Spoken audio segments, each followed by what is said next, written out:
नमस्कार, आप देख रहे हैं न्यूज 18 इंडिया। मैं हूं आपके साथ शिवानी पांडे। कोरोना का खतरा अब भी नहीं टला है। आपकी एक लापरवाही के इंतजार में कोरोना आपके आसपास ही बैठा है। इसलिए बहुत जरूरी है कि जब भी आप घर से बाहर निकलें मास्क का इस्तेमाल जरूर करें, जिसके लिए न्यूज 18 ने एक मुहिम भी चलाई है, #मास्क पहनो इंडिया। तो जब तक आप किसी सुरक्षित स्थान पर ना पहुंचे तब तक मास्क का इस्तेमाल बेहद जरूरी है।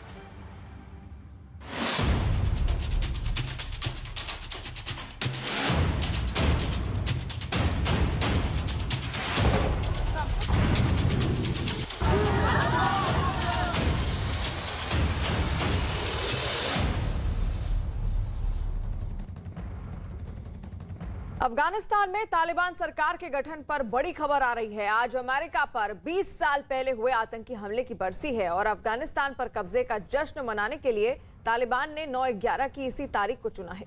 एक ओर अमेरिका 9/11 हमले की बरसी पर मातम मना रहा है, तो दूसरी ओर अमेरिका के जख्मों को ताजा करने के लिए तालिबान ने आज ही के दिन सरकार गठन के लिए चुना हुआ है। खबर है कि आज तालिबान सरकार का शपथ ग्रहण हो सकता है। दो तस्वीरें देखिए। एक तस्वीर है 9/11 हमला जब हुआ था उस वक्त की ये तस्वीर है, और दूसरी तस्वीर आज की है, जहां आज ही की तारीख चुनी गई है तालिबान द्वारा, ताकि वो आज ही के दिन अपनी सरकार का गठन करे। 9/11 हमला किया गया था, ये आतंकी हमला था जो अमेरिका के वर्ल्ड ट्रेड टावर पर किया गया था, आपको बता दें। और आज ही की ये तारीख तालिबान ने खुद के लिए चुनी है और इसी तारीख का वो बेसब्री से इंतजार कर रहा था कि आज ही की तारीख के दिन वो अपनी सरकार का गठन भी करे। 20 साल पहले हुए आतंकी हमले की आज बरसी है और अफगानिस्तान पर कब्जे का जश्न मनाने के लिए तालिबान ने 9/11 की इसी तारीख को चुना है। एक और अमेरिका 9/11 हमले की बरसी पर मातम मना रहा है, तो दूसरी ओर अमेरिका के जख्मों को ताजा करने के लिए तालिबान ने आज ही के दिन सरकार गठन के लिए चुना है। खबर है कि आज तालिबान सरकार का शपथ ग्रहण हो सकता है। साल 2001 में तालिबान ने अमेरिका पर यह हमला किया था। सितंबर 11 की वो तारीख थी जिस दिन यह हमला किया गया था, और उसी की आज बरसी है। 20 साल पूरे हो गए हैं और इसी बरसी पर तालिबान आज अपनी सरकार का गठन कर सकता है। 9/11 की 20वीं बरसी के मौके पर आज अफगानिस्तान में तालिबान की कार्यवाहक सरकार शपथ ले सकती है। बताया जा रहा है कि सिर्फ अमेरिका को नीचा दिखाने के लिए ही इस तारीख को तालिबान ने चुना है।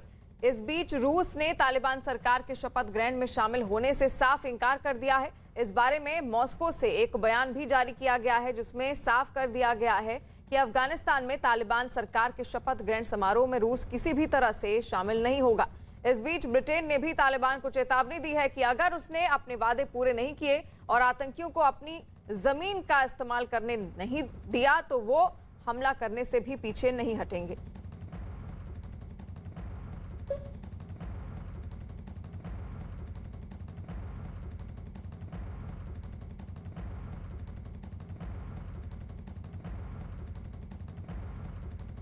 तो आपको बता दें कि 9/11 की 20वीं बरसी है और इसी मौके पर आज अफगानिस्तान ने अपनी सरकार बनाने के गठन का ऐलान किया है। अफगानिस्तान में तालिबान सरकार के शपथ ग्रहण से पहले ही घोषित किए गए प्रधानमंत्री मुल्ला मोहम्मद हसन अखुंद का बयान सामने आया है। न्यूज 18 के शैलेंद्र वांगू की खबर है कि मुल्ला मोहम्मद हसन अखुंद ने शपथ ग्रहण से पहले ही नई सरकार के लिए अफगानिस्तान के लोगों को बधाई दी है। साथ ही ये भरोसा भी दिया है कि तालिबान सरकार के राज में अफगानिस्तान में शांति लौटेगी। मुल्ला मोहम्मद हसन अखुंद ने इस बात का दावा भी किया है कि पिछली सरकार में काम करने वाले सभी लोगों को माफ किया जाएगा। अपने बयान में मुल्ला मोहम्मद हसन अखुंद ने अमेरिका का भी जिक्र किया और कहा कि 20 सालों तक अमेरिका से जंग लड़ने के बाद उन्हें कामयाबी मिली है। यानी कि आज घोषणा हो सकती है, जो नई सरकार है उसका ऐलान किया जा सकता है।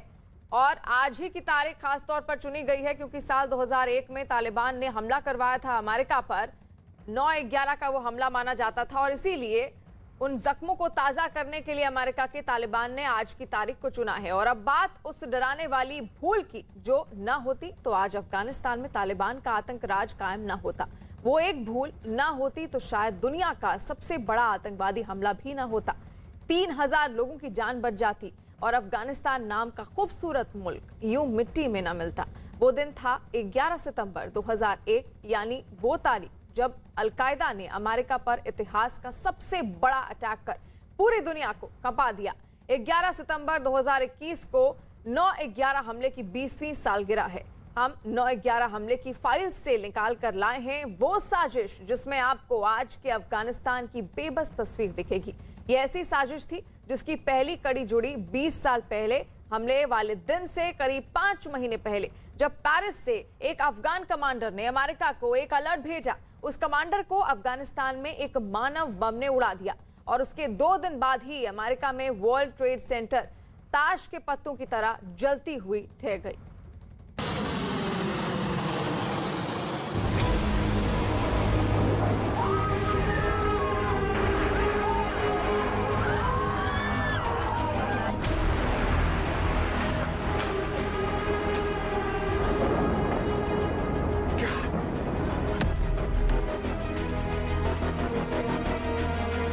से लोग हैं इस वक्त तालिबान सरकार में जिनकी जो हिस्ट्री है वो हमको मतलब चिंता की बात है।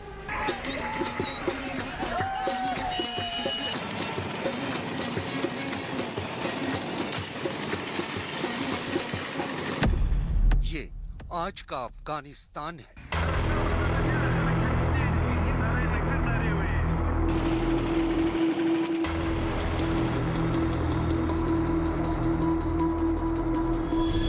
और ये तस्वीरें दुनिया को 1996 के अफगानिस्तान में पहले तालिबान राज की याद दिला रही हैं।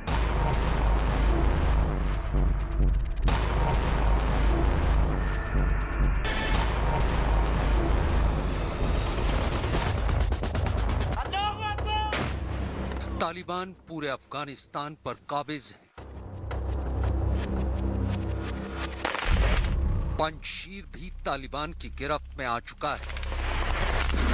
वो पंजशीर जिस पर तालिबान 1996 में कभी कब्जा नहीं कर पाया था और उसकी सबसे बड़ी वजह थे नॉर्दर्न अलायंस के कमांडर अहमद शाह मसूद।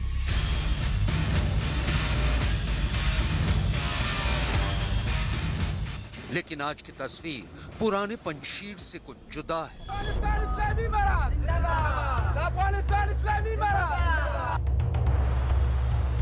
ये अहमद शाह मसूद की मजार है, जहां तालिबान हाथों में AK-47 लिए दंदनाते हुए चहलकदमी कर रहे हैं। अहमद शाह मसूद की टूटी हुई मजार और उस पर बिखरा कांच इस बात की तस्दीक कर रहा है कि अहमद शाह मसूद और पंजशीर हमेशा से तालिबान और अल-कायदा के निशाने पर रहे हैं।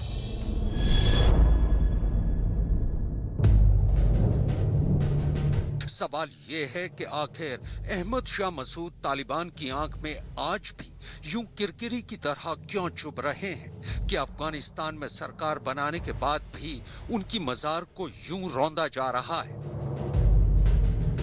इसका जवाब 20 साल पहले की एक वार्निंग में छिपा है। 20 साल पहले अगर अमेरिका ने अहमद शाह मसूद की बात सुन ली होती तो शायद अमेरिका में हुआ दुनिया का सबसे बड़ा आतंकी हमला ना होता।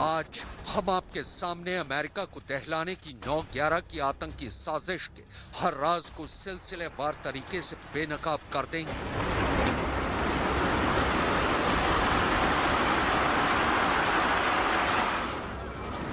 ये अल-कायदा, तालिबान और पाकिस्तान की खुफिया एजेंसी ISI की बुनी वो खौफनाक साजिश है जिसकी बुनियाद 20 साल पहले रखी गई थी। Oh my goodness. Oh God. There's another one.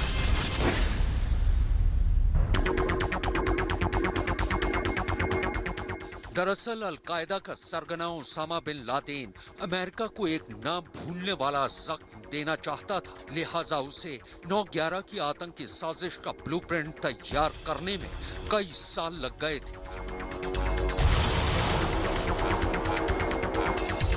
9/11 के आतंकी हमले से पहले लादेन अमेरिकी राजनयिकों और नागरिकों को निशाना बनाता रहा। अलकायदा ने 7 अगस्त 1998 को केन्या और तंजानिया में अमेरिकी दूतावासों पर दोहरे आत्मघाती हमले कर अमेरिका को दहलाने के अपने मंसूबे को जाहिर कर दिया था। इन आतंकी हमलों में 225 लोग मारे गए थे। जब 9/11 का हादसा हुआ तो वह एक चौंकाने वाली घटना जरूर थी, पर ईस्ट अफ्रीका में टेररिज्म की जंग शुरू हो चुकी थी। अमेरिका ने अफगानिस्तान पर हवाई हमले किए और इससे तालिबान और अल-कायदा साथ में मिल गए। इसीलिए हम कह सकते हैं कि अमेरिका की खुफिया एजेंसीज ओसामा की इस चाल में फंस गईं और 9/11 का हादसा उस समय पर सोचा भी नहीं जा सकता था। ये वो दौर था जब ओसामा बिन लादेन अफगानिस्तान में तालिबान की हिफाजत में बैठकर अपनी आतंकी साजिशों को अंजाम तक पहुंचा रहा था। और उस दौर में नॉर्दर्न अलायंस अपने दम पर तालिबान सरकार के खिलाफ जंग लड़ रहा था और नॉर्दर्न अलायंस के मुजाहिदों की कमान एक जांबाज कमांडर अहमद शाह मसूद के हाथ में थी।